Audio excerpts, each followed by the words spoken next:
अस्सलाम वालेकुम, मैं हूं सईद अलवी और आप देख रहे हैं मुकालमा। नाज़रीन, इस वक्त मशरिक़ वस्ता की सूरत हाल नाज़ुक होती जा रही है। जो MOU साइन हुआ था अमेरिका और ईरान के दरमियान, उसमें कुछ खलल दिखाई दे रहा है। इस माहे के मुताबिक ईरान ने जो हाईली इनरिच यूरेनियम है उसको डाइल्यूट करना था और बदले में अमेरिका ने ईरान को के ऊपर जो तजारती पाबंदियाँ उनको नरम करना था और ईरान को तेल बेचने की इजाज़त देना था। और इसके अलावा सबसे बड़ा जो इस वक्त मामला है मशरिक़ वस्ता में आबना हुर्मुज़ से, आबना हुर्मुज़ को मुकम्मल तौर पर खोलना था और इस सिलसिले में जितनी भी हायल रुकावटें हैं उनको कम करना था। लेकिन सूरत हाल बदल गई है। इस वक्त दोनों फ़रीक़ैन एक दूसरे के ऊपर हमला आवर हो रही हैं और इससे ऐसा लगता है कि शायद जो MOU हुआ है वो सर्वाइव कर सकेगा या नहीं सर्वाइव कर सकेगा। और इसी हवाले से इसमें इसराइल की क्या नेगेटिव किरदार हो सकता है, क्या इसराइल एज ए स्पाइलर इस MOU को चलने देगा, नहीं चलने देगा। और इस वक्त ओवरऑल मशरिक़ वस्ता की सूरत हाल क्या है, इस हवाले से हम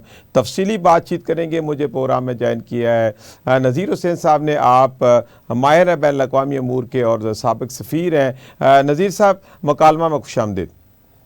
जी, बहुत शुक्रिया आपका। नज़ीर साहब, क्या समझते हैं इस वक्त मशरिक़ वस्ता की ताज़ा तरीन सूरत हाल क्या है? अमरीकी सदर की तरफ से ये कह देना कि ये MOU ओवर है और फिर ईरान की तरफ से भी मुख्तलिफ अमरीकी इत्तेहादी ममालिक के ऊपर हमला। असल सूरत हाल इस वक्त क्या देख रहे हैं आप मशरिक़ वस्ता की सूरत हाल? जी, बहुत शुक्रिया। देखें, ये एक इंटरम सिचुएशन है। ठीक है जो MOU है जी। वो दो दो चीज़ें प्रोवाइड करता है। ठीक है 30 डेज का विंडो। जी। कुछ कुछ इश्यूज ऐसे हैं जो 30 डेज में रिजॉल्व होने हैं ठीक या है कम से कम प्रोग्रेस होनी है, और दूसरे इश्यूज जो हैं वो 60 दिनों में रिजॉल्व होने या फॉलो अप एक्शन उनके ठीक है ऊपर होना है। जी। ठीक है अब 14 पॉइंट जो हैं, हर पॉइंट के ऊपर इंडिविजुअली डिस्कशन होनी है। ठीक है फिर वो क्लस्टर होंगे और उनके ऊपर फिर जो भी डिस्कशन होगी और जो फाइनल डिसीजन भी होगा या जो भी डिसीजन लिए जाएंगे दोनों तरफ से, वो फिर फाइनल रिपोर्ट की शेप में यूनाइटेड नेशंस के पास जाएंगे एंडोर्समेंट के लिए। ठीक है अब इससे आप अंदाजा करें कि ये जो MOU है ये कहीं नहीं जाने वाला। ये अच्छा। MOU, पहला तो सवाल आपके सवाल का यह है कि MOU कायम है, बिल्कुल कायम है। ठीक है MOU रहेगा। उसकी ठीक है वजह दो है। एक तो इसको ग्लोबल सपोर्ट है। आ, पूरा वेस्ट इसके साथ खड़ा है, ठीक है अमेरिका खुद इसके साथ खड़ा है, और फिर गल्फ के स्टेट्स जो हैं उनके स्टेक्स अलविसा बहुत हाई हैं। वो बिल्कुल अफोर्ड नहीं कर सकते। सही। पाकिस्तान के जो रोल है इसके अंदर, वो एक पिवटल रोल था। ये सारी चीजें मिलके आप तसल्ली रखें कि ये MOU कायम रहेगा। हाँ, ये हो सकता है कि इसके ऊपर जो जो इम्प्लीमेंटेशन की रफ्तार है, पेस है, वो कम या ज्यादा हो सकती है। ठीक है हर्डल्स आ सकते हैं, हिकअप्स होंगे, और बैरियर्स भी इस पे लोग इंस्टॉल करेंगे। जैसे ठीक है इसराइल फॉर एग्जांपल जी। बिल्कुल नहीं चाहेगा कि ये MOU अपनी आखिरी पॉइंट तक जाए और कामयाब हो, चुके नंबर वन वो पार्टी नहीं है, नंबर टू उसका कोई भी जो वॉर ऑब्जेक्टिव्स थे वो पूरे नहीं हुए। ठीक हो गया। ना अभी तक न्यूक्लियर प्रोग्राम पे कोई बात हुई है, ना ही जो उसके नेबरहुड में ईरान के सपोर्ट कंट्रीज हैं उनको ऊपर कोई कदगन लगी है, और ठीक ना है ही उसके बैलिस्टिक मिसाइल के ऊपर कोई अपर लिमिट रखी गई है। तो ठीक है लिहाजा उसके लिए ये लूज लूज है। तो ये आप तसल्ली रखें कि इसराइल हर कोशिश करेगा, फ्लैग फॉल्स फ्लैग की करेगा, इंटरवेंशन करेगा, मिसलीड करेगा, और अमेरिकन पब्लिक और अमेरिकन लॉ मेकर्स को वो कोर्स भी करेगा, ब्लैकमेल भी करेगा। इट्स सही। Not a small test, number one. Number two, Iran के अंदर भी दो धड़े नहीं हैं, लेकिन जो जो कंजर्वेटिव ग्रुप है ईरान में, उसके अंदर दो ओपिनियन जरूर है। ठीक है एक ये है कि ईरान को अब वक्त आ गया है, ईरान ने अपनी स्ट्रेंथ जैसे कहते हैं कि शो कर दी है। जी बिल्कुल उसके रिजिल उसकी स्टेइंग पावर ठीक है और उसकी रिटेलिएशन, दोनों तीनों चीजें जो हैं इस्टेब्लिश हो चुकी हैं। ठीक है अब लिहाजा टाइम है कि वो मेन स्ट्रीम को ज्वाइन करे और एक रेगुलर नॉर्मल लाइफ रहे। ठीक है पहले उनको 47 ईयर्स हो चुके हैं लड़ाई के अंदर। एक जी ये बिल्कुल। Point of view. जी दूसरा बिल्कुल, आधी पॉइंट ऑफ व्यू सदी ये गुजर है गई, सही कह रहे कि हैं। जो इजराइल जब तक कायम है वो पीछे नहीं हटेंगे। हम्म। उसकी वजह यही है सिंपल, कि न्यूक्लियर प्रोग्राम के ऊपर बहुत बड़ा इशू है हम्म। और वो कंटिन्यू करेंगे। ये सही। नॉर्मल सी बात है इस बिल्कुल। इंटरम पीरियड में, जिसे सही। कहते हैं कि एक्शन और रिएक्शन होता है। बिल्कुल उन्होंने बिल्कुल। एक्शन 3 शिप पे, इन्होंने जाके हम्म। 80 इंस्टॉलेशंस के ऊपर स्ट्राइक की। जी बिल्कुल। ईरान ने 85 के ऊपर कर दी। सही। So this is what they call it, Alvi साहब, controlled escalation. Is not getting सही। आउट ऑफ हैंड, बट सही। इट इज डेफिनेटली सही। एस्केलेशन। अच्छा, लेकिन ये सवाल उठता है कि जो कंट्रोल एस्केलेशन है, क्या खुदा न खास्ता ये बढ़ भी सकती है? क्योंकि इसराइल का आपने जिक्र किया बहुत बड़ा स्पाइलर है, उसके कोई ऑब्जेक्टिव भी पूरे ना हो सके, तो क्या ये जो एस्केलेशन है खुदा न खास्ता बढ़ सकती है? और इसका मकासद भी क्या है कि अगर एक तरफ मुज़ाकरात इतने लेवल पे हो रहे हैं तो फिर इस तरह की एस्केलेशन क्यों हो रही है? देखें, आपने खुद ही कहा कि इसराइल एक फैक्टर है, बहुत बड़ा फैक्टर है। और अगर इसराइल एक लिमिट से ज्यादा कोई ऑफेंसिव एक्टिविटी करते हैं, मिसाल तौर के ऊपर, अभी बहुत सी व्यूज हैं, बाकायदा व्यूज हैं ठीक कि है। इसराइल क्या कर सकता है। खुदा न खास्ता वो एक प्रियम्पटिव स्ट्राइक कर सकता है। सही। जो वो जो जो जो एक्सपर्ट्स हैं वो इस तरफ इशारा करते हैं कि वो शायद वो न्यूक्लियर अटैक भी कर सकता है, न्यूक्लियर स्ट्राइक की। अच्छा। ये यहाँ तक। दूसरी बात यह है कि बाज दफा मिस कैलकुलेशन हो सकती है। ठीक है। इन्होंने 80 इंस्टॉलेशन पे स्ट्राइक किया, उन्होंने 85 पे किया। ठीक है। सही है। अब उन्होंने यूएई पे नहीं किया, ईरान ने। अब खुदा न खास्ता यूएई उनका नेबर है, अब यूएई भी अगर इन्वॉल्व हो जाता है और किसी मिस्टेक से, मिस कैलकुलेशन ठीक है। से एक हद से बड़ी स्ट्राइक हो जाती है, फॉर एग्जाम्पल बिल्कुल, डेथ, मिस्टेकनली। कई और चीज बहुत ज्यादा हो जाती है ठीक है। ईरान के अंदर या बाकी के अंदर, लिहाजा फिर एस्केलेशन होगी। तो लिहाजा एक्सीडेंटल भी हो सकती है, जी बिल्कुल। इंटेंशनल भी हो सकती है, और जिस तरह हमने कहा फर्स्ट फ्लैग, ये तीनों ऑप्शंस अवेलेबल हैं और ठीक है। पॉसिबिलिटीज हैं जो सही। आप इशारा कर रहे हैं। जी बिल्कुल।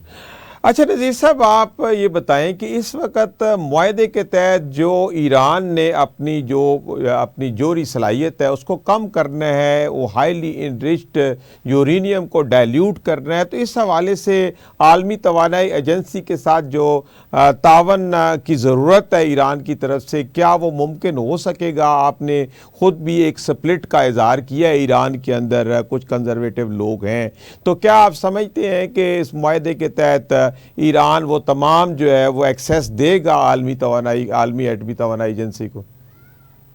ये डिपेंड करेगा कि जो भी फाइनल एग्रीमेंट होता है वो एग्रीमेंट होगा duly endorsed by the United nation security council. सही। अगर उसमें ईरान को, now this is very clear, 47 year से लड़ाई हो रही है, ठीक है। और ईरान रिजीम के लिए भी और ईरान एज ए कंट्री भी। जी। और ट्रम्प साहब कह रहे हैं कि मैं ये सिविलाइजेशन को खत्म कर दूंगा। सही। अब अगर इनको ये तसल्ली नहीं होती कि हम रजीम भी कायम रहेगी और इस्लामिक रिवोल्यूशन भी कायम रहेगा और ईरानियन सोसाइटी होगा, फिर पॉसिबिलिटी है कि Iran will not go the nuclear way. सही। अगर किसी वजह से ये उनको श्योर नहीं है तो फिर आप बिल्कुल ये तसल्ली रखें, Iran will go nuclear, number 1। सही। नंबर 2, ये रिपोर्ट्स आई हैं पिछले हफ्ते कि अपरेंटली, अब हम कुछ नहीं कह सकते, एलिजिडली ईरान ने वो थ्रेशोल्ड अक्वायर कर लिया है। अच्छा। सही। अब एक तो होता है यूरेनियम की रिचमेंट की, जिसकी तरफ आप इशारा कर रहे हैं, एक होती है उसकी इंजीनियरिंग जी। की साइड। ठीक है। उन्होंने उसकी जो इंजीनियरिंग की साइड है उसके बारे में वो कह रहे हैं कि दे हैव अचीव्ड इट। अच्छा, तो ये तो एक अब अगर, जी।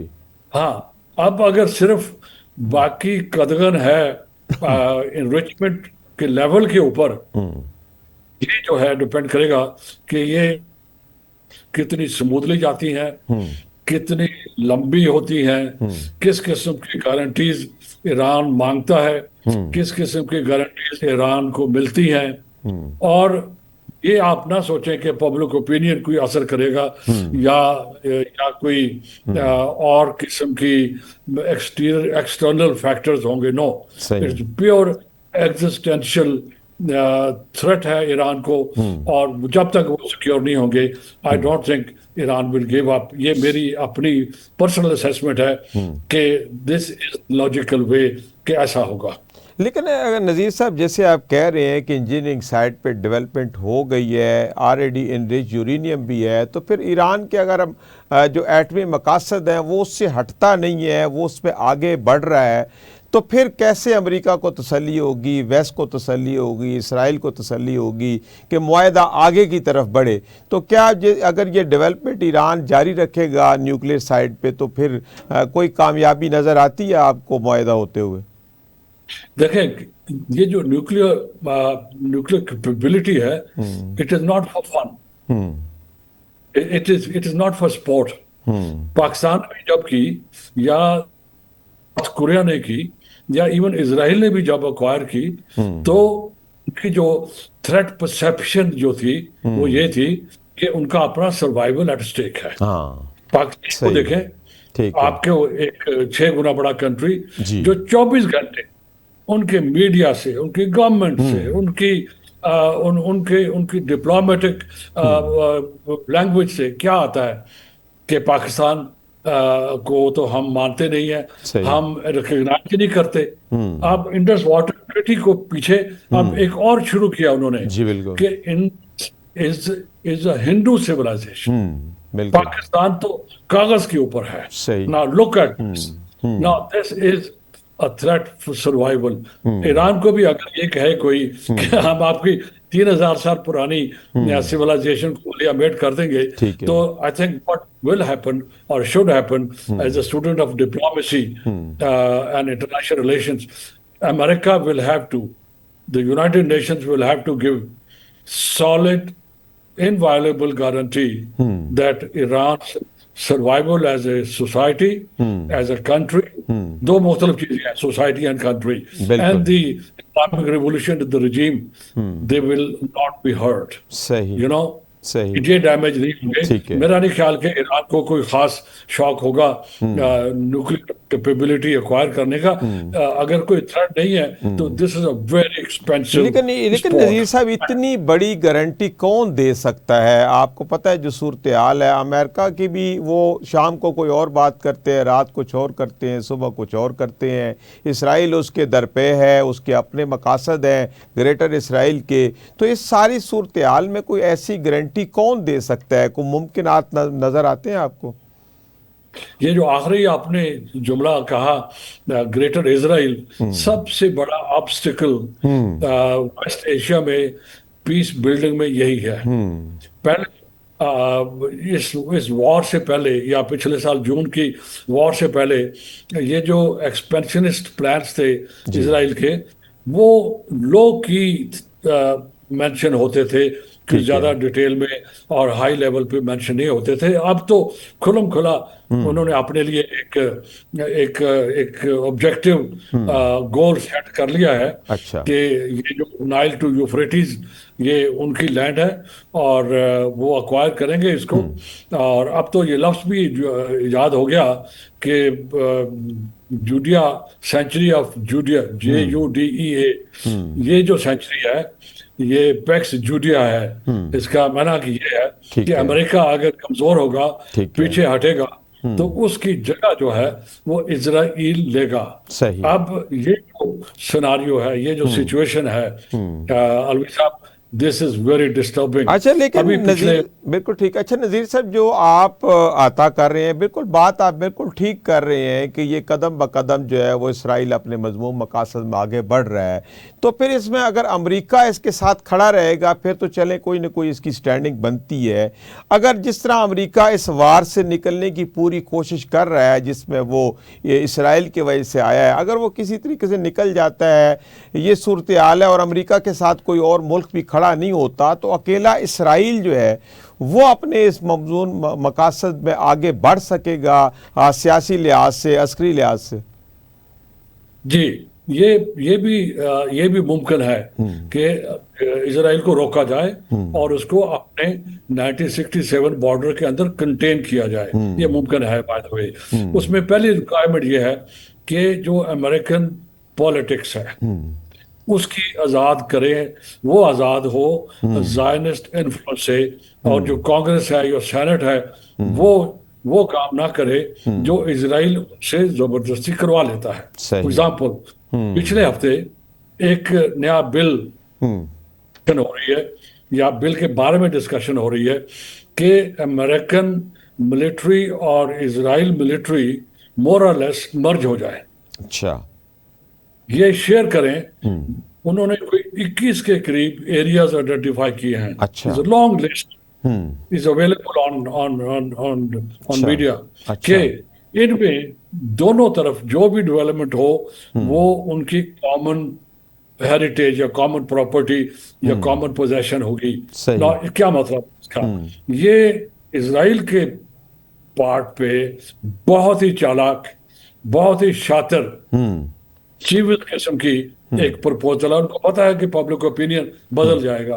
अब अगर कांग्रेस से ये अप्रूव हो जाता है तो फिर क्या होगा? इन दोनों की जो भी स्ट्रेंथ है, टेक्नोलॉजिकल स्ट्रेंथ या मिलिट्री स्ट्रेंथ या और डिप्लोमेटिक एक्सवाइजी, वो सारी की सारी फिर मर्ज हो जाएगी और एक हो जाएगी। Law people are praying to God कि ये ऐसा ना हो। प्रेशर बिल्ड हो रहे हैं कांग्रेस के ऊपर कि don't go for this, you can not lease your country, your society, your military to a foreign country. इसके ऊपर काफी सही। मैं आपसे शेयर ये कर रहा हूँ, इस किस्म की सूरत हाल है। अगर अमेरिका पीछे हट जाए तो इजराइल बड़े आराम से कंटेन किया जा सकता है। वर्ल्ड ओपिनियन उसके अगेंस्ट है। सही। अच्छा, ईरान की तरफ आते हैं तो अब जो मौजूदा सूरत हाल आप देख रहे हैं, क्या ईरान को तिजारती पाबंदियों में कोई नरमी दी जाएगी, उसको तेल बेचने दिया जाएगा? आप क्या देखते हैं कि तिजारती लिहाज से ईरान आगे बढ़ सकेगा ऐसी सूरत हाल में? देखें, ये जो सैंक्शंस हैं, प्राइमरी सैंक्शंस या सेकेंडरी सैंक्शंस, हम और आप जो हैं वो सेकेंडरी सैंक्शंस की वजह से चुप हैं। प्राइमरी सैंक्शंस की आप वो अमेरिका और ईरान की हैं कि उनका जो भी फाइनेंशियल सिस्टम है जिसके ऊपर अमेरिका का होल्ड है वो अवेलेबल नहीं है ईरान को ट्रांजैक्शंस के लिए। लेकिन 90% जो ऑयल है ईरान का वो चाइना खरीद रहा है। उसका रेवेन्यू जनरेट हो रहा है उसके। सही है। और वजह सिंपल है कि अगर चाइना ईरान को किसी भी लिहाज से it allows it to fall, फिर जो अमेरिका की पैसिफिक स्ट्रेटेजी है और फिर उसको वेस्ट एशिया में एक फुट होल्ड मिल जाता है, फिर चाइना के लिए बहुत मुश्किल होगा।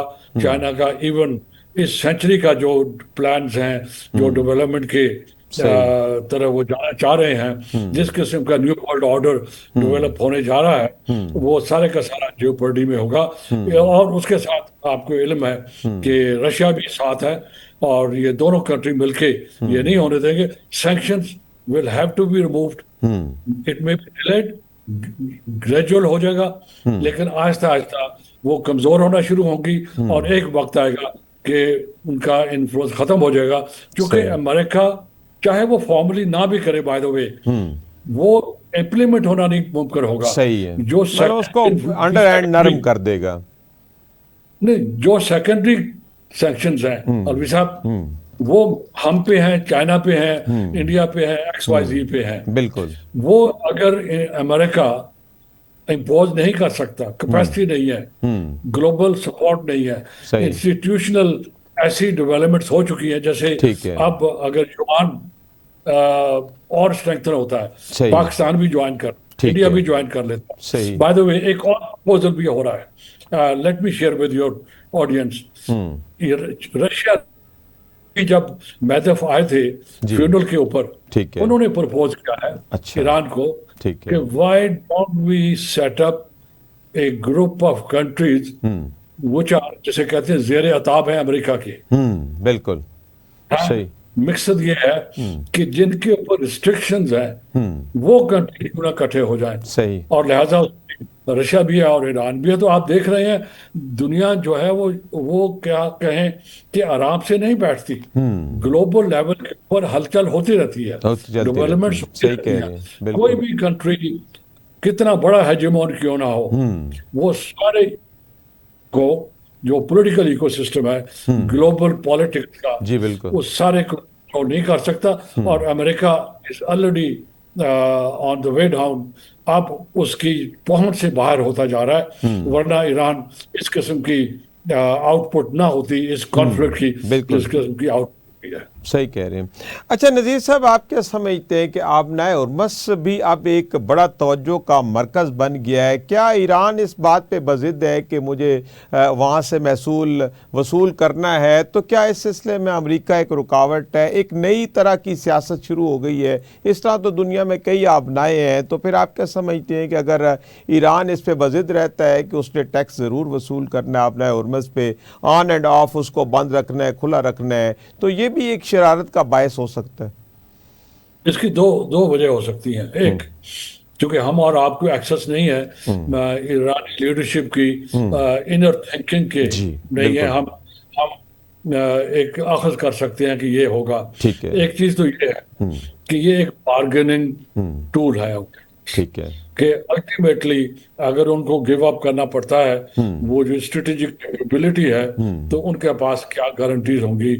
अगर वो नहीं होता तो जैसे पहले मैंने अर्ज किया कि ये जो स्टेट ऑफ हॉर्मुज है इसकी अहमियत उतनी ही है जितनी अलवी साहब, जितनी एक न्यूक्लियर कैपेबिलिटी की है, बाय द अच्छा। वे। अच्छा। बिकॉज ये आप ऐसे समझें कि ये स्ट्रैंगल होल्ड कहें दुनिया की इकोनॉमी की।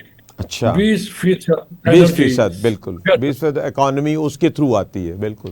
लेकिन इसमें और भी कोई एक्सीडेंट भी हो सकता है। अच्छा, वो एक क्या? कहना कि ईरान कंट्रोल कर रहा है, खुदा खास्ता अभी 3 शिप पे स्ट्राइक किया इन्होंने, 10 12 50 शिप्स जो है डूब जाते हैं। ठीक है। अभी खत्म तो नहीं हो रहा, या माइनिंग हो जाती है उसकी, माइंस ले हो जाते हैं। जी तो बिल्कुल। खुदा न खास्ता अगर एक हद से ज्यादा कंस्ट्रेंट्स आती हैं और फिर तो ग्लोबल इकोनॉमी को क्या नुकसान होगा।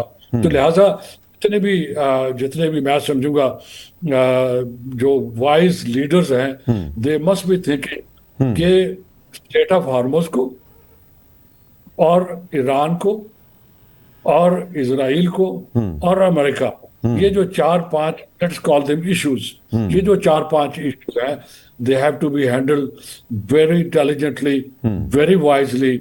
और इसलिए मैं कहा करता हूं कि ये कॉन्फ्लिक्ट अभी खत्म नहीं हुआ। ये जो एपिसोड था वॉर का, पिछले साल जून में था, इस साल फरवरी में हुआ है, और शायद आइंदा भी हो, और रोजाना स्ट्राइक्स भी हो रही हैं। ये इस किस्म की skirmishes होती रहेंगी, सही। But ultimately world have to settle down once for all, ताकि ये मसाइल खत्म हो जाए। सही। एंड उस वक्त के बाद the West Asia, the Gulf, और America and Israel and China and Pakistan will not be the same as you see them today और सही। You saw them yesterday. सही।